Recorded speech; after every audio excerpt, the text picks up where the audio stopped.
Tea சாப்பிடலாமா? Tea சாப்பிடலாம். காசு வச்சிருக்கிறியா?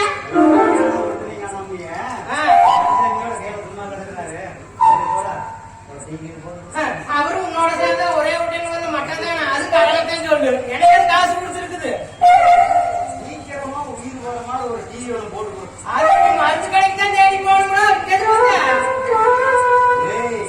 எல்லாம் ஒண்ணுதான்டா. மருந்து கடைக்கு போறது ஒண்ணுதான், இது ஒண்ணுதான்.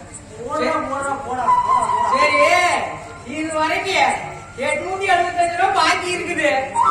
அது எப்ப தர்ற? அதுக்கப்புறம் நீ கேட்கிறோம். கரெக்டா கணக்கு வச்சிருக்கான். முதல் போட்டவன் நான்றா. எனக்கு தாண்டா தெரியும் அந்த வழி வேதனை. நான் இங்கதான் இருக்கிறேன். எங்காச்சும் இது வெளியூருக்கு போறேன்னா விட்டு அனுமதி இல்லைன்னா நேர் நகர் நான் தான் சுத்திட்டு இருக்கேன். உங்க காசு எங்க போயிரு, உங்க காசு எங்க போயிருந்து நான் கேட்கிறேன். ஒரு ஊரு விடாது எல்லா ஊர்லயும் இதே டைலாக பேசி பேசி கடலை வச்சு போட்டு வந்துட்டு நான் கிட்ட நாய ஒண்ணு வேணா, நான் வந்து வேற கடையில் போய் நான் பேசுகிறேன். சரி சரி இரு. உனக்கு டீ தானே வேணும்? உனக்கு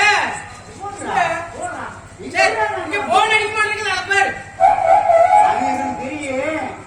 உனக்கு ஸ்பெஷல் டீ போட்டு வர இரு.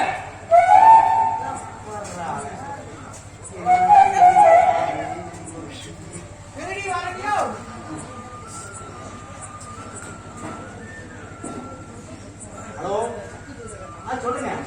மைக்கிட்டு வாங்க. என்னங்க ஒவ்வொரு முறைங்களா?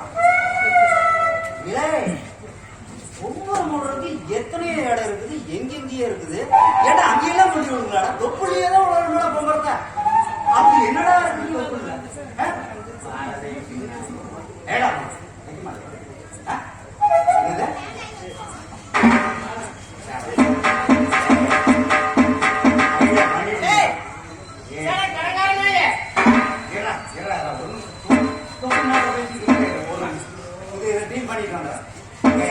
தமிழ்நாட்டில் தொப்புள் பிரச்சனை நமக்கு ரொம்ப நாளா ஓடிக்கிட்டே இருக்கு.